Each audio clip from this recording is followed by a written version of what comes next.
Et nous allons passer maintenant à la prédication. J'ai raccourci un peu le dernier cantique pour être à peu près dans les horaires, et je vais inviter quelqu'un à nous lire le texte de Matthieu, chapitre 5, versets 11 et 12. Je répète, Matthieu 5, si quelqu'un veut nous le lire, versets 11 et 12.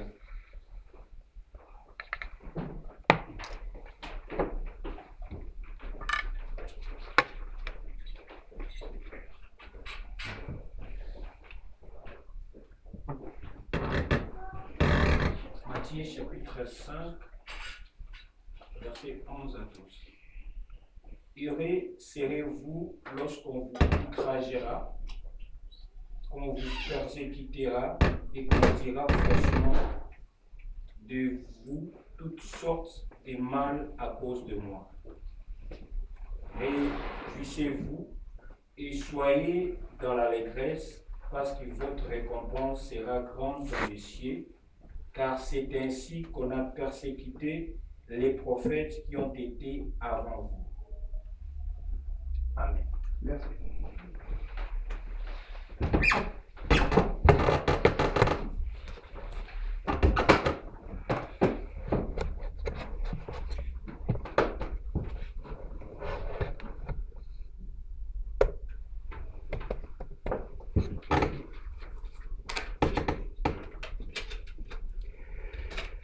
Bonjour à tous.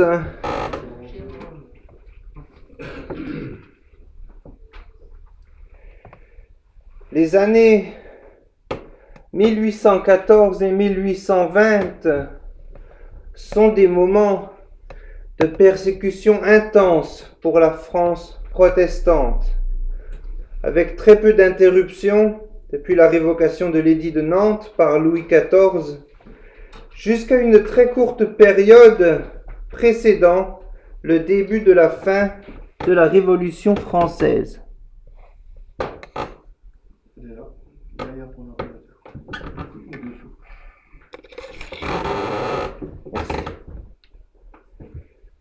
En 1785, le pasteur protestant Jean-Paul Rabot-Saint-Étienne, qui fut guillotiné pour sa foi à Paris le 5 décembre 1793, et le célèbre marquis de Lafayette furent parmi les premières personnes qui s'intéressèrent à la cour de Louis XVI, en éliminant le fléau de la persécution de ce peuple blessé parmi les habitants de la France.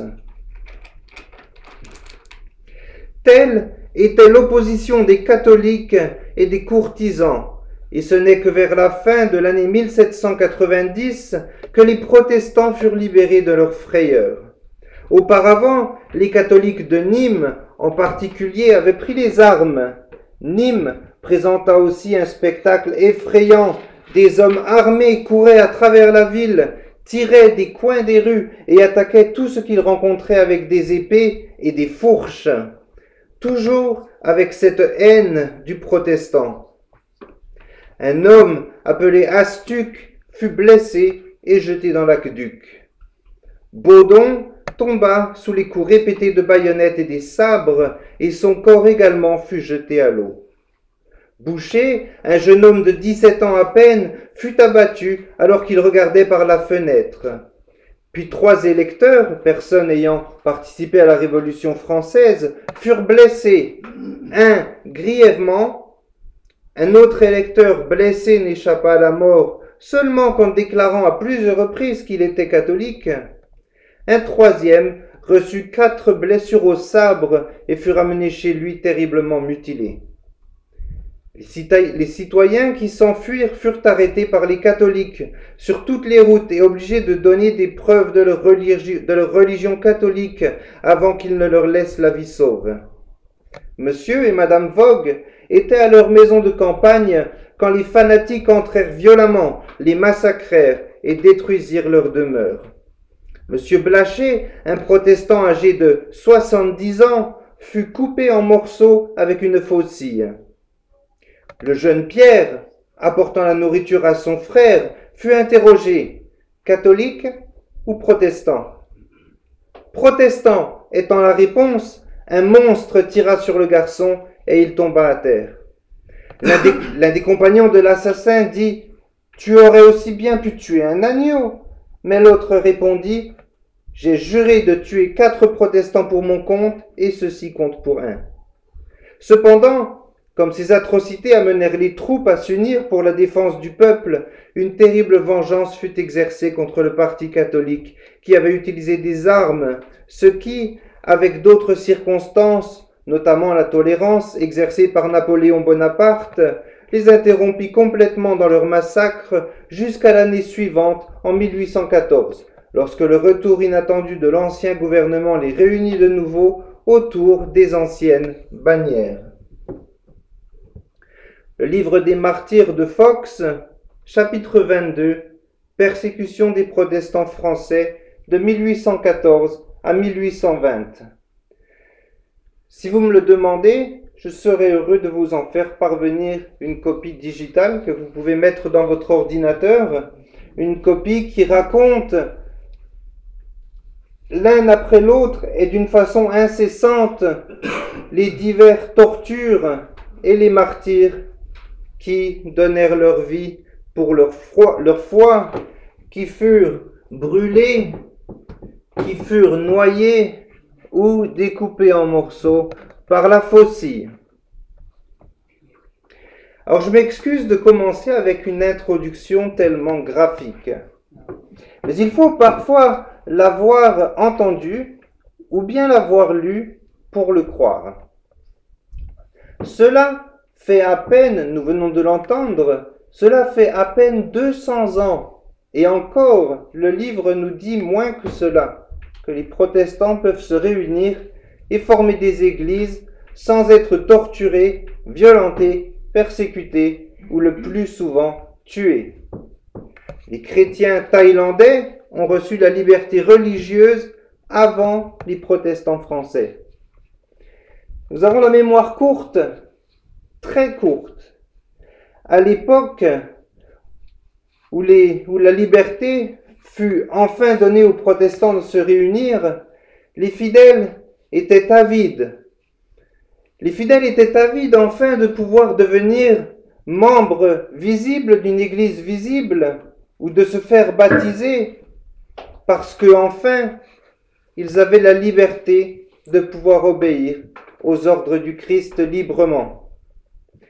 Nous avons la mémoire courte, et si nous regardons au panorama des églises évangéliques aujourd'hui, combien de personnes mènent 2 vies différentes, une vie de chrétien le dimanche matin et une vie de péché pendant la semaine, c'est-à-dire une vie mondaine où le Christ n'a pas son mot à dire. Il y a moins de 200 ans, un chrétien était prêt à mourir pour pouvoir participer au repas du Seigneur avec les saints entre frères et sœurs. Aujourd'hui, respectons-nous au moins le règlement intérieur indispensable à la discipline dans l'Église. Nous allons regarder aujourd'hui un des versets qui fait partie du sermon sur la montagne. Vous l'avez entendu avec cette lecture, vous pouvez ouvrir vos Bibles au chapitre 5 du livre de Matthieu, et nous allons maintenant avoir 2 dimanches avec chacun une prédication. Avec chacun une prédication sur les versets qui forment ce passage de conclusion des béatitudes. Nous étudierons aujourd'hui le verset 11 et la prochaine fois, nous regarderons au verset 12. Vous êtes sur le point d'entendre la 11e prédication sur ce chapitre 5 du livre de Matthieu. C'est une série de sermons que nous avons commencé, si vous vous en souvenez, le dimanche 28 janvier. Nous allons ensemble relire dans nos Bibles, dans l'évangile de Matthieu au chapitre 5, les versets 11 et 12. Heureux serez-vous lorsqu'on vous outragera, qu'on vous persécutera et qu'on dira faussement de vous toutes sortes de mal à cause de moi. Réjouissez-vous et soyez dans l'allégresse, parce que votre récompense sera grande dans les cieux, car c'est ainsi qu'on a persécuté les prophètes qui étaient avant vous. Nous avons vu ensemble ces derniers dimanches que le sens de chacune de ces béatitudes est bien plus profond qu'il n'y paraît à la première lecture. Et nous allons maintenant nous concentrer sur la suite de ce discours, de cette première prédication de Jésus, au verset 11. Ce ne fut pas un verset facile à expliquer, comme vous le verrez. Le titre de cette prédication est « Bienheureux les accusés ». Et j'aimerais vous inviter à prier pour ce message. Seigneur, tu es celui qui nous aide par ton Saint-Esprit. Ouvre nos esprits pour qu'à mesure que les Écritures soient lues et ta parole proclamée, nous puissions être conduits dans ta vérité et enseignés dans ta volonté. À cause de Jésus-Christ notre Seigneur. Amen. Amen. La semaine dernière, c'était pas la semaine dernière, c'était la semaine d'avant, nous nous sommes posé cette question. Qui sommes-nous ? Nous nous sommes demandé à qui nous ressemblions le plus. Sommes-nous plus identiques au monde ou bien faisons-nous notre part de l'effort pour essayer de ressembler autant que possible au Fils de Dieu ? Nous avions essayé de comprendre que Jésus dit aux disciples qui l'écoutent à ce moment-là, ce que Jésus nous dit à nous aussi au travers de ce texte, que le fait d'être persécuté apporte aux croyants l'assurance du salut. La persécution de notre foi est l'assurance du salut, pour la simple raison que ce ne sont pas les faux croyants ou les faux chrétiens qui sont prêts à souffrir pour l'Évangile, mais bien les vrais disciples du Seigneur. Jésus nous dit que le suivre tout en sachant qu'il est notre Seigneur nous apportera parfois des épreuves. Et il semble que cela est répété encore une fois dans le passage d'aujourd'hui. Heureux serez-vous quand on vous outragera, quand on vous persécutera et que l'on dira faussement contre vous toutes sortes de mal à cause de moi. Nous devons l'admettre, cette déclaration peut sembler étrange. Nous aimons tous être encouragés. Nous aimons tous que notre personnalité soit affirmée par les autres autour de nous. Parfois, nous aimons aussi être applaudis. Et tout cela est très bien. Mais ici, Jésus nous dit directement le contraire de tout ça. Dans ce verset, Jésus affirme que c'est lorsque nous sommes repoussés et insultés que nous trouvons du contentement, puisqu'il utilise dans ce verset le mot « heureux ». Jésus dit « heureux serez-vous ». Alors qu'est-ce que cela veut dire ? Pour chacun de nous personnellement, aujourd'hui, qu'est-ce que cela veut dire ? Nous allons essayer de creuser un peu ce passage pour mieux le comprendre. Pour commencer, je vais une dernière fois revenir sur ce mot « heureux ». Dans le contexte dont Jésus le dit, « heureux » a ici un double sens. Vous l'avez compris. Ce terme signifie premièrement le fait que nous avons été reçus dans la grâce de Dieu, nous sommes graciés, nous vivons dans sa faveur. Et deuxièmement, ce terme signifie que cette grâce nous rend heureux. Et c'est vivre cette grâce d'une façon quotidienne qui est la source de notre satisfaction. Pour cette raison, le mot grec makarios, traduit ici en français par heureux, est aussi parfois traduit par béni. Est béni celui que la grâce de Dieu rend heureux, est une bonne interprétation du mot makarios. Jésus dit donc, heureux serez-vous. Heureux serez-vous. Lorsqu'il dit vous, Jésus s'adresse à ses disciples et plus généralement, il s'adresse aux croyants qui l'écoutent. Par ce que l'on appelle le raisonnement négatif, ce que Jésus est en train de dire à ses disciples, à nous y compris, est que la personne qui le suit et qui ne se fait pas insulter n'est pas bénie. C'est un peu fort, quand même. Et ça ne s'arrête pas là. Le mot exact qui est utilisé dans nos Bibles est outrager. Certaines versions de la Bible le traduisent par insulter ou injurier. Le mot grec qui est utilisé ici pour outrager ou pour insulter est un mot avec un sens très fort. Il signifie réprimander sévèrement et fait référence à l'ancienne punition consistant à casser les dents de la personne punie avec des pierres. C'est le même terme qui est utilisé dans Matthieu 27, verset 44, lorsque les brigands crucifiés avec lui adressaient les mêmes outrages, l'insultaient de la même manière. Matthieu 27, 44. Les mêmes outrages, ils l'insultaient de la même manière. Alors si vous voulez, vous pouvez vous rappeler de cette expression lorsque l'on dit à quelqu'un « tu me casses les pieds ». À l'époque, la punition était de casser avec une pierre, non les pieds, mais les dents de la personne ayant eu des propos extrêmement graves. Par exemple, quelqu'un qui aurait blasphémé en utilisant le mot de Dieu en vain pour donner un peu une idée du sérieux de ce qui sort de notre bouche parfois, sans que l'on y prête attention, car après tout, on dirait que tout le monde parle comme ça. L'idée est similaire à celle de quelqu'un qui nous donnerait un coup de poing sur la bouche, cassant nos dents, et qu'on avalerait nos dents et qui se bloquerait dans notre gorge. C'est ce que Jésus dit ici lorsqu'il dit « Heureux serez-vous lorsqu'on vous outragera. Heureux serez-vous lorsqu'on vous cassera les dents. » Je vous laisse imaginer la parabole d'avoir un sourire heureux avec vos dents cassées.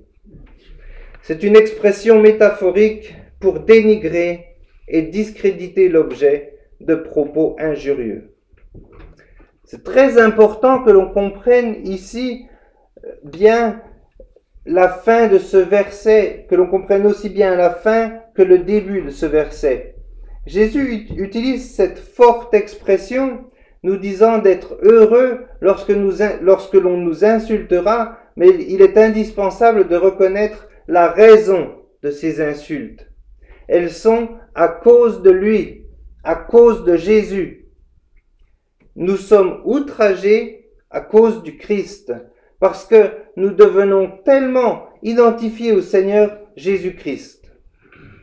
Dans un sens, il y a un point important que nous devons comprendre. C'est que nous ne sommes pas des agents secrets dans le royaume de Dieu. Mais au contraire, nous hissons notre drapeau chrétien pour que tous puissent voir et savoir que nous appartenons à Christ. L'Ancien Testament utilise l'expression « Yehovah Nissi », le Seigneur ma bannière.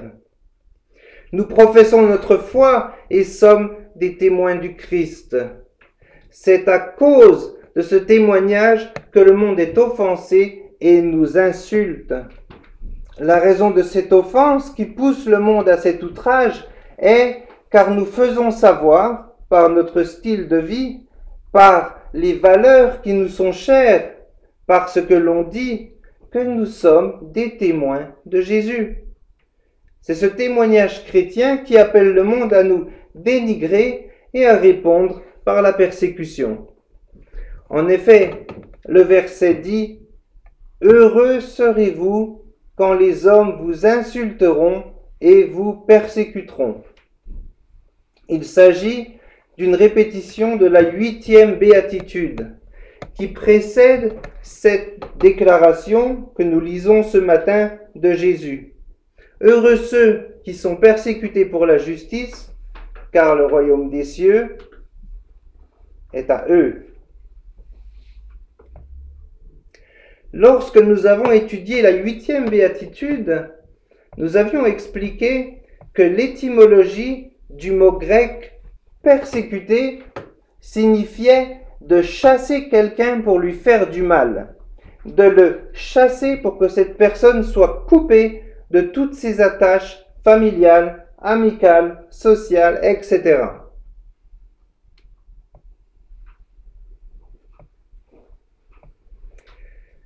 Puis, Jésus ajoute un troisième élément.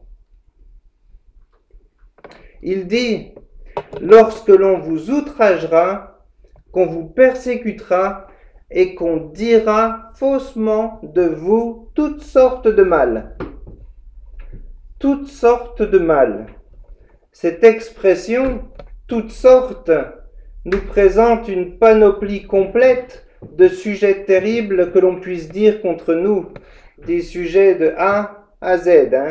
Cela inclut de se faire calomnier aussi bien en face de nous que dans notre dos, nous attribuant des motifs qui ne sont pas les nôtres, disant des fausses choses nous concernant, cela pour nous représenter d'une façon mensongère, faisant tout ce qui est possible pour nous blesser à tous les niveaux, que ce soit mentalement, émotionnellement, professionnellement, voire même physiquement.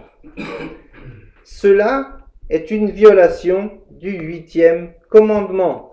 Tu ne commettras pas de faux témoignages. Et si vous l'avez vécu, vous savez combien profonde peut être alors la blessure infligée. Et la conclusion que Jésus nous donne pour toutes ces méchancetés et mensonges nous concernant est « à cause de moi ». C'est parfois dans ces moments que l'on se rend compte que lorsque l'on cherche à appliquer la Bible à la lettre, soudainement, il n'y a plus personne. Il existe une expression que l'on utilise dans ce cas précis, on dit « tout le monde veut être chrétien jusqu'au moment où il faut agir en tant que chrétien ». Ou encore « tout le monde se dit chrétien jusqu'au moment où l'on doit faire des choses chrétiennes ». On se rend alors compte que certaines églises font leurs propres règles, inventant des rituels farfelus, lorsque par exemple ils prennent le repas du Seigneur, sortant complètement du modèle biblique.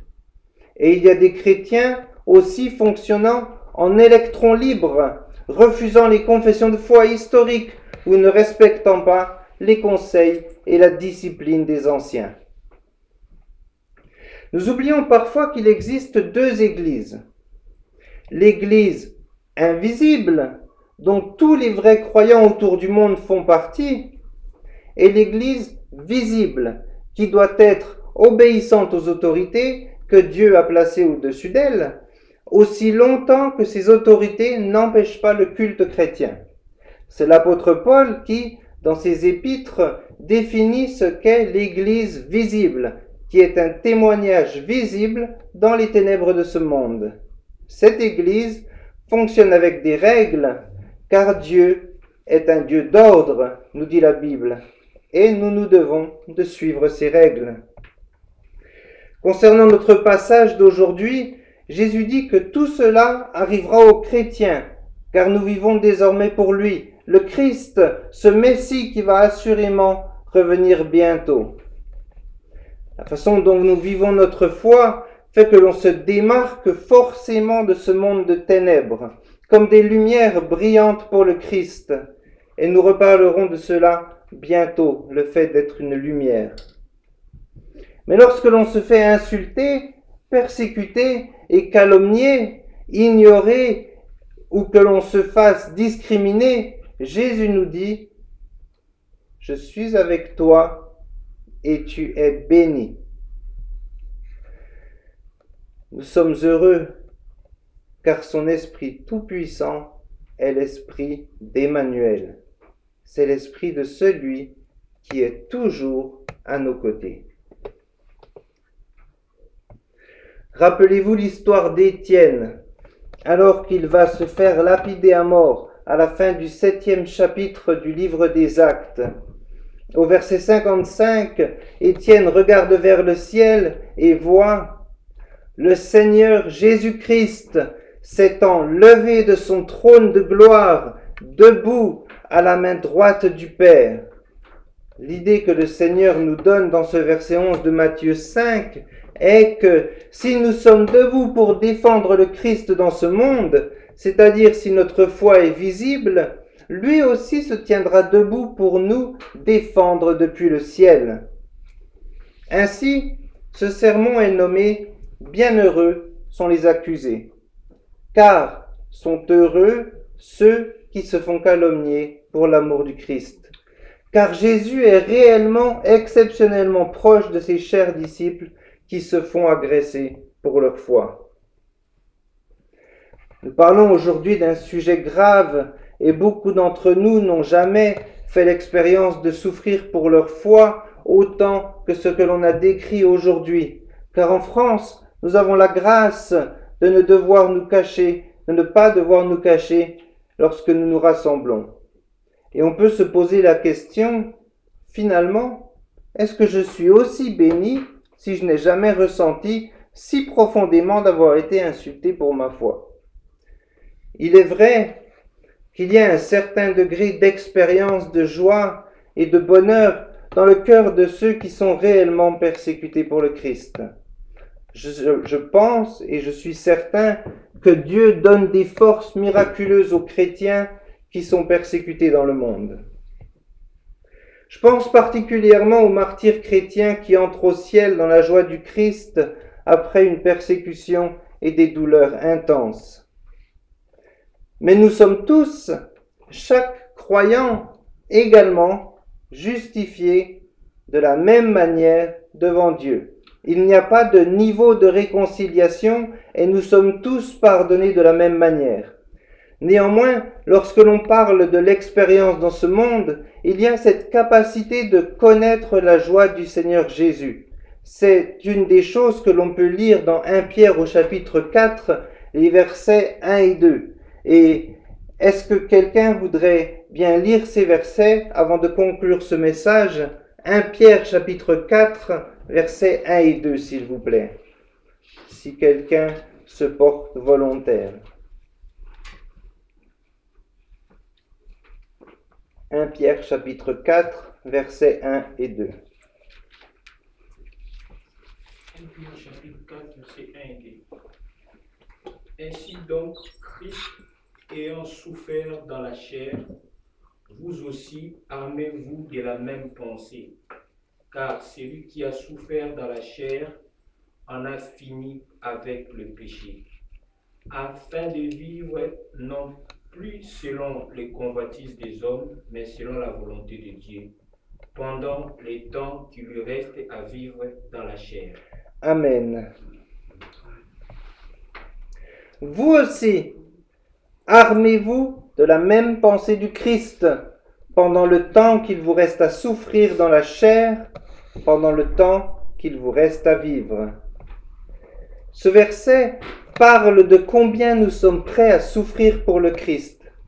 Et l'accent est mis ici vraiment sur la direction de notre souffrance qui est Jésus-Christ.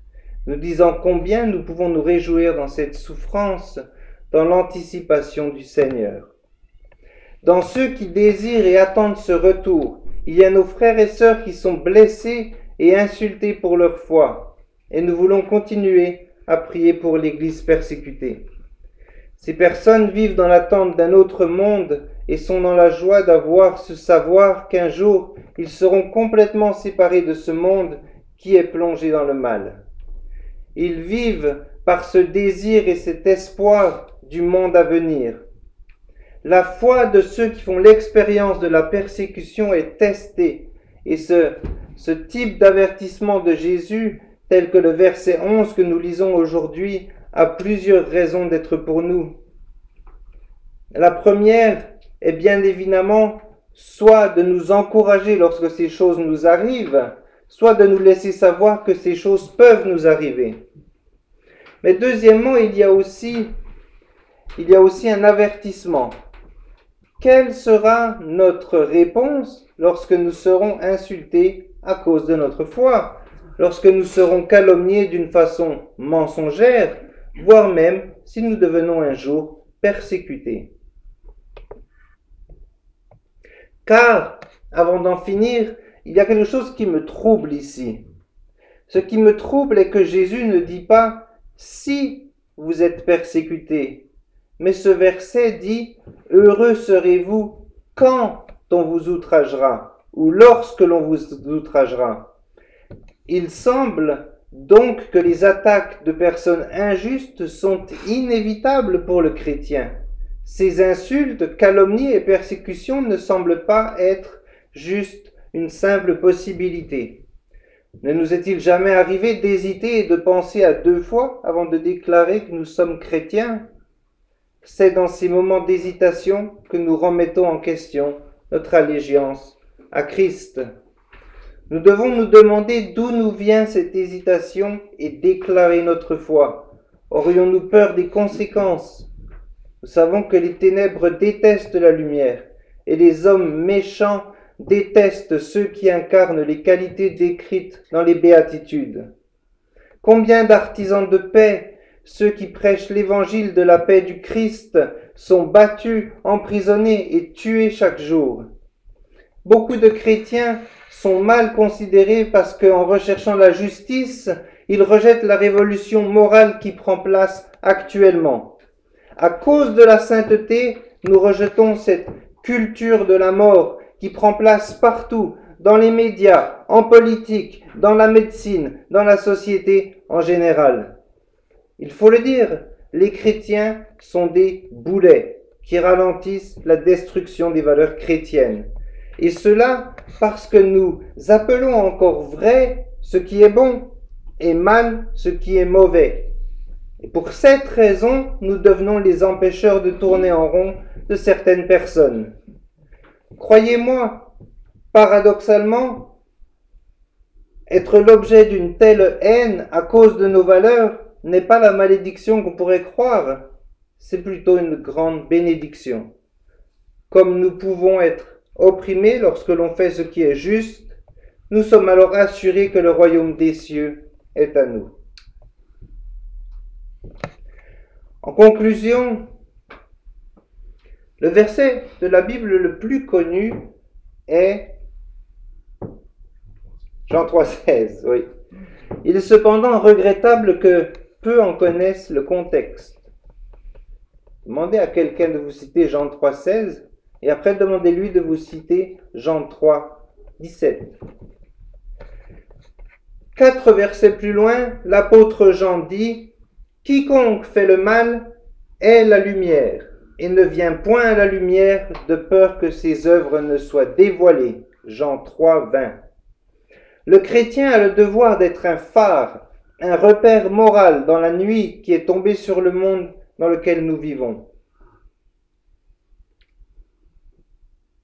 Matthieu Henry est un pasteur connu du XVIIe siècle qui a écrit un commentaire complet de la Bible que vous pouvez trouver en ligne gratuitement et qui est très utile. Matthieu Henry a écrit « Il n'y a pas de mal aussi noir et horrible qui, à un moment ou à un autre, n'ait pas été faussement dit contre les disciples et les partisans du Christ.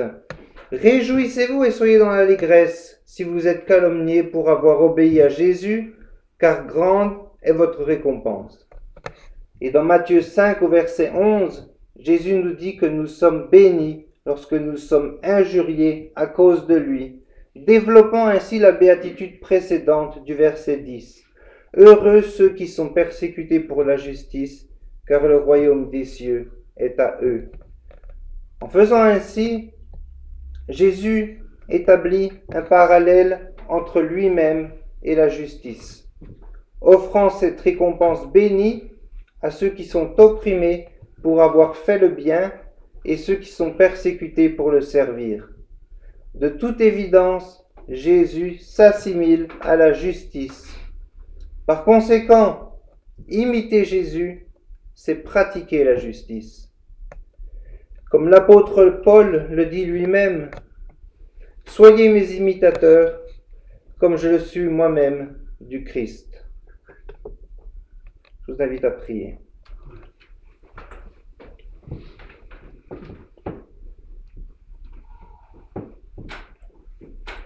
Seigneur, Encore un peu, et il me faisait disparaître de la terre. Mais moi, je n'abandonne pas tes commandements. Fais-moi revivre, toi qui es plein de bonté, et j'obéirai à l'enseignement de ta parole. Amen.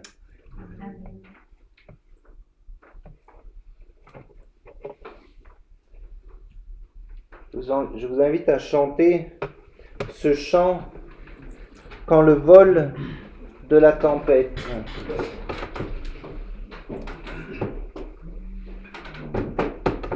Quand le vol de la tempête vient assombrir ton ciel bleu, au lieu de baisser la tête, compte les bienfaits de Dieu, compte les bienfaits de Dieu, mets tous devant tes yeux, tu verras en adorant combien le nombre en est grand.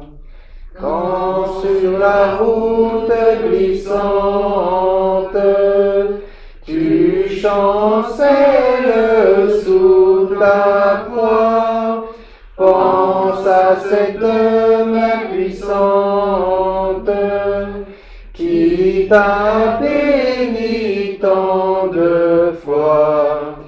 Compte les bienfaits de Dieu, mets-les tous devant tes yeux, tu verras en adorant combien le nombre en est grand. Si tu perds dans le voyage plus d'un cher et doux trésor, pense au divin héritage qui là-haut te reste encore. Compte les bienfaits de Dieu, mets-les tous devant tes yeux, tu verras en adorant combien le nombre en est grand. Bénis donc, bénis sans cesse ce Père qui chaque jour répand sur toi la richesse de son merveilleux amour. Compte les bienfaits de Dieu, mets-les tous devant tes yeux, tu verras en adorant combien le nombre en est grand. Amen. Vous pouvez reprendre place. Nous allons avoir un moment de prière en commun, et puis je voulais en profiter pour vous partager juste rapidement une petite anecdote de la bonté de Dieu, puisque rien n'arrive au hasard, bien évidemment. Nous étions cette semaine, peut-être que c'était jeudi soir, j'étais chercher Saï au Super U et on allait faire des courses. Et avant de faire nos courses, je prends mon portefeuille et je dis à Saï, attends, on va regarder tous nos coupons de promotion et tout ça pour voir si on peut gratter 5 € par-ci ou par-là sur un produit.